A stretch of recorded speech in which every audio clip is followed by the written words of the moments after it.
gusto abordar este tema con dos de los concejales de Medellín, conocedores de este asunto, con sus opiniones tal vez diferentes, pero queremos conocerlas precisamente para tener muchos puntos de vista y de análisis. Saludamos a las 6 de la mañana, 42 minutos, a Sebastián López, concejal de Medellín por el Centro Democrático. Concejal, bienvenido a Consejo de Redacción. André, un saludo muy especial para ti, a Paula, a Juan, a José y a todos los televidentes que nos ven hasta ahora. También, bueno, que iba a contar la historia del proyecto número 1 del 2024. Yo presento este proyecto pues por una vivencia que tuve en el periodo anterior en el Consejo, que fue supremamente desagradable, especialmente la del último año. Y era que cada año teníamos que ver los 3 rectores de nuestras 3 instituciones de educación superior, el ITM, el Pascual Bravo y el Colegio Mayor, siempre con una coca por el Consejo de Medellín, buscando plata después del segundo semestre para poder terminar todas sus actividades y todos sus proyectos, porque la base presupuestal que les entregaban no era suficiente. La del último año fue especialmente triste porque recuerden que Daniel Quintero se gastó la plata de la matrícula cero y se gastó la plata del funcionamiento de las universidades, y lo que decidieron fue hacer una descapitalización de EPM. Recuerden que fue lo de las transferencias extraordinarias de EPM por 77.000 millones, y pues, yo voté negativo porque no podíamos dejar primero un precedente que ante un alcalde o una alcaldía que se robara la plata o un alcalde ineficiente que se la gastara, no podíamos dejar de presente que siempre había que descapitalizar a EPM, entonces, o que se nos perdiera esa plata. Por eso yo asumí un compromiso de el 2 de enero de la posesión, si la ciudadanía me elegía, era presentar un proyecto de acuerdo para ponerle una base mínima presupuestal que le garantice a las 3 universidades de Medellín el funcionamiento todo el año. Entonces, el concepto esencial de este proyecto de acuerdo es una base mínima presupuestal que se establece por un índice de costos de educación superior que da el DANE cada año, más unos puntos adicionales que estamos proponiéndolo haciéndolo de manera progresiva para que llegue hasta que sea hasta el índice del costo de la educación superior, inicialmente el 2%, el 3%, el 4%, hasta un 5%. ¿Cuánto es eso en plata? Hombre, este año le van a entregar 93.000 millones de pesos a las instituciones de educación superior, José. Sería este año alrededor de 11.000 millones de pesos. El otro año serían 10.000.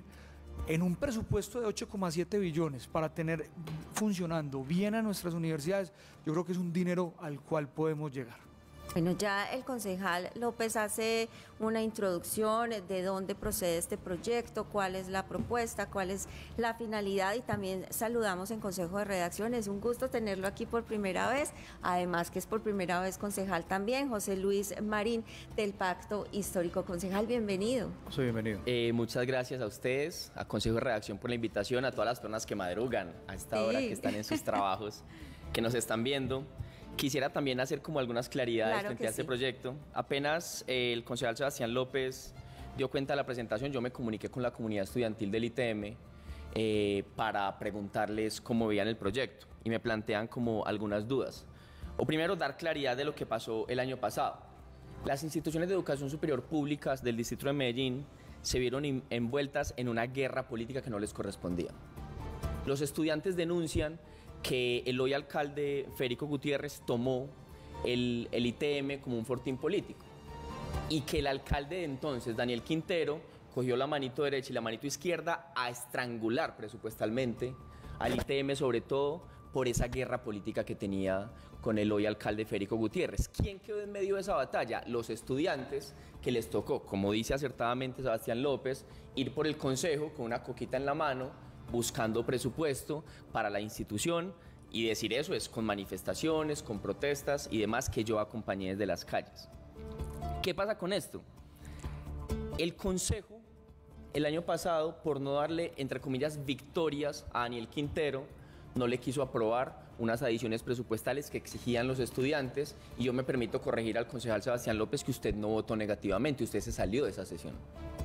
Usted argumentó en contra de la adición presupuestal que se votaba en ese momento, el 15 de noviembre del año pasado, pero usted no votó negativamente. Tanto usted como el concejal Alfredo Ramos se salieron de la sesión para no darle supuestas victorias a Daniel Quintero, pero tampoco para asumir el costo político de votar en contra de una adición presupuestal que estaban exigiendo los estudiantes del ITM. Y fíjense que yo no tengo, por ejemplo, esa perspectiva. A mí no me importa darle, comillas, victorias al Centro Democrático. Si el proyecto puede salir adelante con algunas determinaciones, con algunos elementos que tenemos para hacerle corrección, porque no sería una victoria del Centro Democrático, sino de los estudiantes, profesores y trabajadores no docentes de las instituciones de educación superior. Pero ¿qué dudas tenemos frente al proyecto, más allá de esto que acabamos de decir? Tenemos dudas de que, según nos cuenta la comunidad estudiantil del ITM, este proyecto no se socializó, no se construyó de manera colectiva con la Asamblea Multiestamentaria de las instituciones de educación superior. Yo te lo decía el día, Sebastián, que lo propusiste.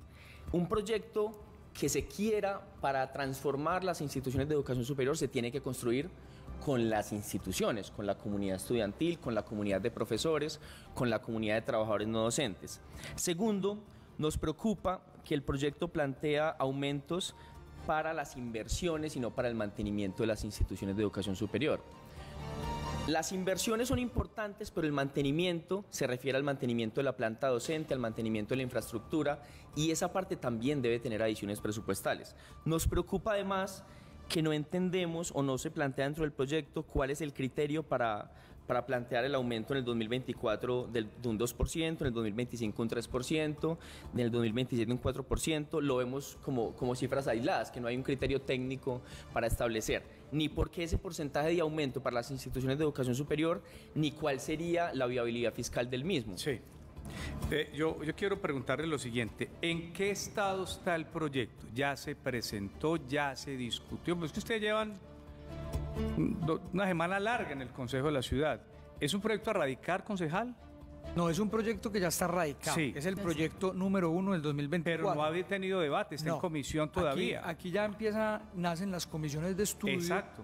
Donde, digamos, con José, que esperamos que esté ahí en las comisiones de estudio, lo que está preguntando con él. la administración municipal, las universidades, podamos invitar la comunidad estudiantil y de ahí pues llegar, digamos, a analizar, digamos, todas estas dudas o todo lo que se pueda hacer de manera adicional. Yo le respondo a José dos cosas. Uno, esa decisión del año pasado no se dio por no darle una victoria a Daniel Quintero, y fui claro ahora, era porque no podía quedar de precedente que ante una alcaldía corrupta o una alcaldía ineficiente siempre se tenga que acudir a descapitalizar a EPM. Y dos, porque teníamos duda de que parte de esa plata la pudieran robar. Entonces no era por darle una victoria a Daniel Quintero. En el tema del rubro de inversión en las universidades, también con ese rubro se paga planta docente y también se maneja el tema de la infraestructura física. ¿Por qué no se pudo poner en el tema de funcionamiento?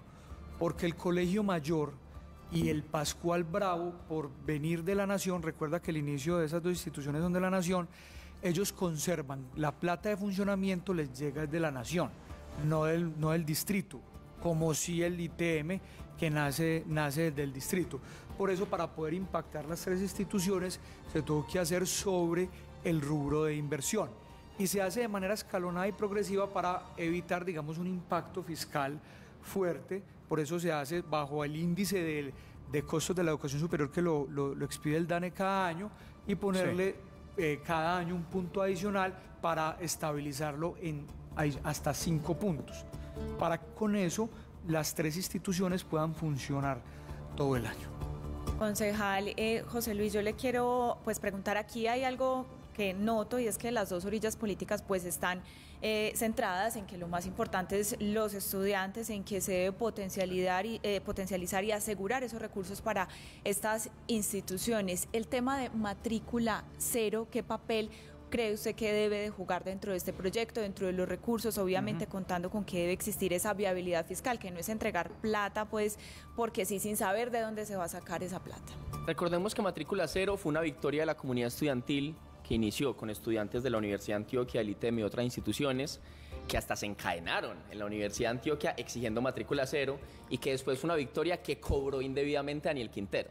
Daniel Quintero sacó una imagen diciendo: gracias a la alcaldía Daniel Quintero por haber conseguido matrícula cero. Eso es mentira.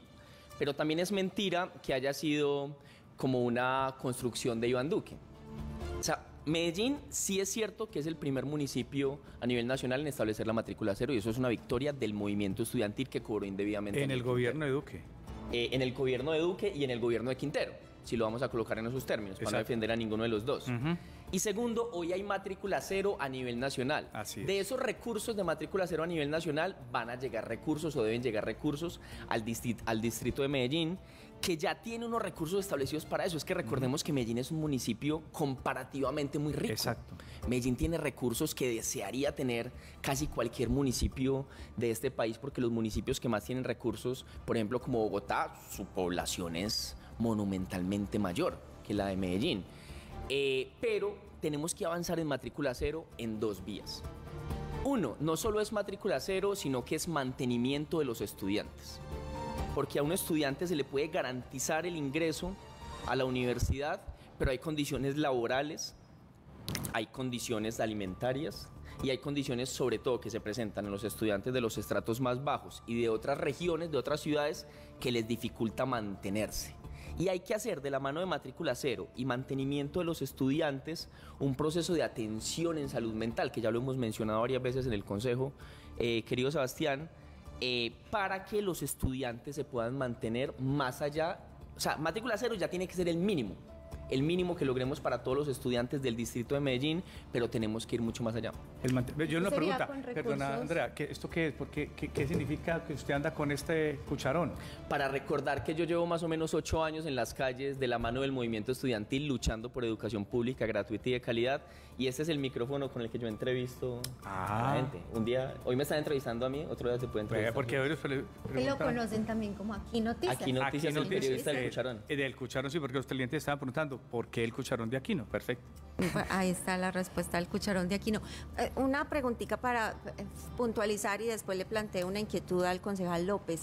Esos recursos adicionales a matrícula cero que usted señala para manutención de los estudiantes, ¿de dónde saldrían? ¿También de los recursos destinados a esa matrícula cero? O sea, el municipio. Hay unos recursos nacionales y unos recursos distritales. Recordemos que Medellín tiene, como ningún otro municipio de este país, producto del conglomerado público que hay que cuidar y que hay que mantener, unos recursos de libre destinación que, como digo, desearía cualquier municipio de este país. Concejal Sebastián López, ¿cómo está la situación financiera actualmente de esas tres instituciones después de esa crisis del año anterior, después de que se quedaron sin recursos, después de que, como ustedes nos lo han dicho acá, se tuvieron que ir casi que a suplicar más recursos para estas universidades? Bueno, afortunadamente las tres instituciones son bien manejadas. De ninguna se conocen actos de corrupción. Lamentablemente, como estamos hablando ahora, este proyecto de acuerdo no tiene nada que ver con matrícula cero, porque eso es, digamos, un esfuerzo que se da entre el distrito, la gobernación y el gobierno nacional. Pero estos recursos sí se requerían para el funcionamiento como tal de la institución, porque en caso de que no llegara la plata de la matrícula cero, pues a estas universidades les tocaría volver otra vez a cobrar la matrícula, ¿cierto? Entonces las tres instituciones funcionan bien. Yo creo que se viene un reto muy importante para Medellín en tema de educación superior después de lograr este proyecto de acuerdo, y es primero poner a funcionar la Ciudadela Universitaria del Nuevo Occidente. Es un pecado mortal tener esa instalación donde son más o menos para 8.000 estudiantes que se destinó para el tema de la cuarta revolución industrial y hoy no haya un solo estudiante. Ahí se tiene que hacer un gran trabajo mancomunado, tanto dirigido por la alcaldía, pero tanto de las tres instituciones de educación superior de Medellín, Universidad de Antioquia, Universidad Nacional, Politécnico, el Tecnológico de Antioquia, pero también las universidades privadas, para que todas las que tengan programas dedicados a lo que tenga que ver cuarta revolución industrial y a lo que está dedicado el distrito, que es tecnología e innovación, lo puedan hacer con todo el apoyo de la alcaldía, pero eso hay que llenarlo de estudiantes. Y también tengo un reto y tengo una aspiración, y es cómo poder doblar la capacidad de nuestras tres instituciones de educación superior. No veo otra manera distinta de hacerlo a través de educación virtual 100%. Aquí al lado ustedes tienen la Universidad Digital de Antioquia, y yo creo que el ITM, el Pascual Bravo y el Colegio Mayor pueden doblar su capacidad para hacerlo de manera virtual. Y yo creo que de esa manera pudiéramos lograr abarcar tres temas que son necesarios en el tema de la educación superior, que primero es cobertura, que nos hace todavía falta mucha cobertura en educación superior, calidad, y tercero, pertinencia. porque nada nos sirve estar educándonos jóvenes para lo que la sociedad hoy no está pidiendo. Los revictimizamos a tener que quedarse sin empleo o tener que buscar un emprendimiento que la sociedad hoy no está pidiendo. Entonces, esos proyectos creo que vienen para Medellín y hay que sacarlos adelante. Concejales, hay un tema que usted llama la atención aquí sobre esto y lo quiero entender bien. Ya usted dice, lo mínimo que hay que proporcionar es la matrícula cero. Sí. Y esto es para los dos concejales. Ahora se trata de darle las condiciones a esos estudiantes de sectores populares, incluso usted lo decía, de algunos que vienen de regiones alejadas, para que tengan las condiciones.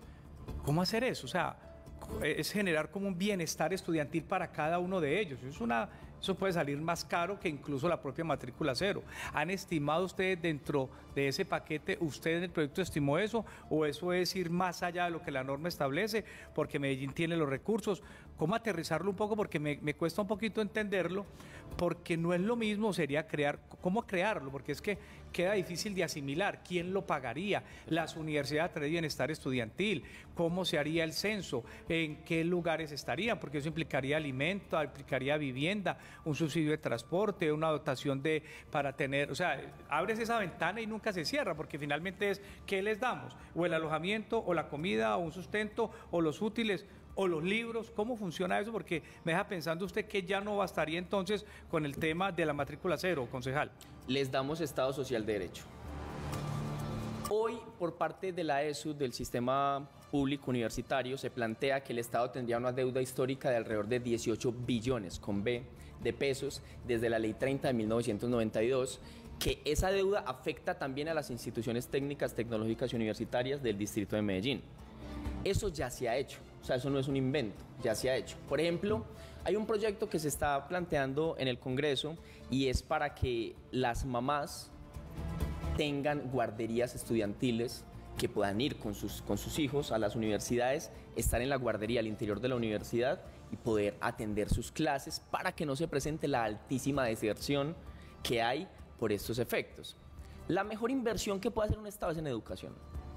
Está demostrado estadísticamente que si un Estado invierte grandes capas de su economía en educación, eso se le va a ver reflejado en 10, 20 o 30 años. Es la inversión más segura que puede tener un Estado. Y hoy estamos hablando, por ejemplo, de la reindustrialización de Medellín a partir del uso de nuevas tecnologías que se requieren en el mundo y que Medellín tiene la capacidad instalada con el conglomerado público para desarrollar estos procesos con Ruta N y otros que tenemos. Si Medellín invierte hoy más altos recursos en el talento humano que tenemos, y ese talento proviene de todos los barrios de los estratos altos, medios y bajos, podremos tener un desarrollo sostenido en nuevas tecnologías a futuro, que no sea solo medirlo como cuánto estamos invirtiendo en este justo momento, sino cómo garantizamos derechos para que el talento que producimos en esta ciudad, que esta ciudad, uno levanta una roca en esta ciudad y salen ingenieros, cantantes, sale de todo, esta ciudad tiene demasiado talento, para que ese talento se pueda desarrollar, y ese talento tiene unos mínimos. Uno no estudia con hambre, uno no estudia sabiendo que no tiene una casa donde llegar, uno no estudia sabiendo que una mamá no tiene con quién dejar a su hijo pequeño. Hay condiciones mínimas de estudio que ya se supone que están establecidas. Es que la educación es un derecho fundamental. Es que ahí no hay duda, concejal, pero respondo a mi pregunta, pero ¿cómo aterrizar eso? O sea, legalmente está el tema, y esto también por la asociación para que le ayude, ¿cómo la ve? O si está de acuerdo o no con lo que dice el concejal. ¿Cómo aterrizar eso? Es que sin duda hay hambre, frío, los chicos no tienen con cómo llegar, no hay nada que comparar. O sea, ¿cómo acompañarlos? O sea, ese mínimo, llamamos un mínimo vital de acompañamiento para el estudiantil, ¿cómo se aterriza en el Consejo en estos acuerdos? Es que por eso, por ejemplo, Medellín tiene unos presupuestos de libre destinación producto del conglomerado público de EPM. Esos recursos se pueden destinar para educación. El Estado colombiano tiene recursos frente a inversión que se pueden destinar para educación. Por ejemplo, este proyecto no lo trae y no tiene por qué traerlo, porque está hablando de otro tema. De inversión, distinto, sí, correcto. Otro tema distinto. Sí. Pero, por ejemplo, hace unos años, cuando se planteaba el debate de matrícula cero, se decía que era imposible, porque no había plata. Y hoy nadie se atreve a estar en contra de matrícula cero, porque se ganó por parte de la comunidad estudiantil. Concejal. Juan, bueno, yo creo que aquí hay que ser algo pragmático, pues porque, digamos, las personas y estudiantes que tienen becas de Sapiencia, digamos, tienen ese apoyo de transporte y alimentación. Aquí lo que hay que concentrarnos es, hay personas que tienen una situación tan delicada económica en su hogar, que incluso teniendo una beca del 100%, no les da. Póngale en esa universidad, no les da. EAFIT, les toca salirse porque su hogar lo llama urgente a producir. Claro, sí. Ahí lo que hay que avanzar es en algo que no pudimos avanzar con Sapienza en el periodo anterior y que yo creo que es importante que lo hagamos. Hoy se exige una educación mucho más rápida, mucho más flexible, que tenga competencias laborales para que la persona pueda salir rápidamente al mercado a generar ingresos. Entonces, lo que se estaba proponiendo era una educación escalonada por módulos certificables y que se pudieran calificar, para que la persona que tuviera esa condición tan difícil económicamente, aparte de tratar de apoyarla con una alimentación para que pueda ir a estudiar y el transporte, pueda en cuestión de 2 meses hacer un módulo certificable. Con ese módulo certificable ir a buscar un trabajo para que pueda llevar un ingreso a su familia.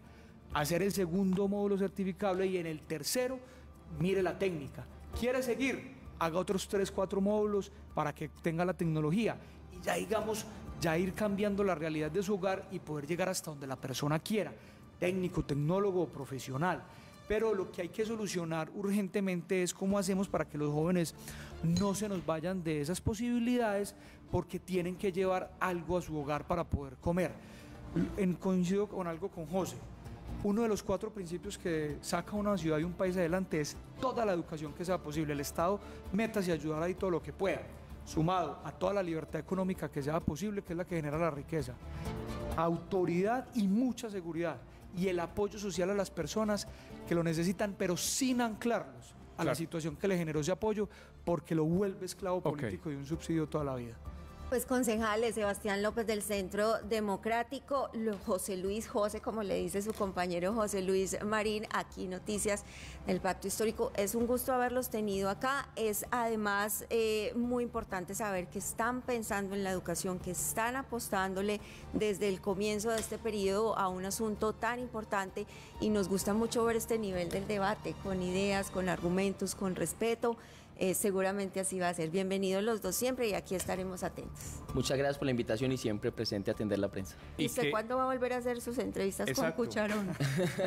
Estoy acoplándome a los tiempos. Estos días estamos entrando y estamos acá, y seguramente estaremos hasta las 7, 8 de la noche o hasta las 6 o 7 en el consejo. Él le cuenta bien cómo va a ser. Él le dice que esto no es fácil. Cucharón va a servir para todo, para entrevistar, para cuando estemos demorados en el consejo, para una chocolatada, sancocho, y además porque en el consejo estamos muy pocos en oposición. Aquí está Creemos, aquí está el Centro Democrático y necesitamos algo para defendernos. No, muy bien, queda entonces planteado el tema. Estamos pendientes en las comisiones, como decía José, para que inviten a estas universidades, pero también queda un tema en el aire, y es el que dice José, que usted plantea también. Uno no estudia con hambre, uno no estudia con necesidades, y hay que buscar también ese acompañamiento a esas poblaciones que tanto nos ven, las señoras que nos ven en los barrios, en los municipios, que quieren mandar sus chicos, pero se ganan la beca, pero no hay con qué sostenerlos en la ciudad. Queda esa inquietud también en ustedes, que son concejales y que tienen un gran reto, ese tema de la educación, en una ciudad que, como usted lo dice, tiene recursos. Claro, ahí estamos hablando, entonces a la orden por aquí, ¿cierto, Andrea? Que sí.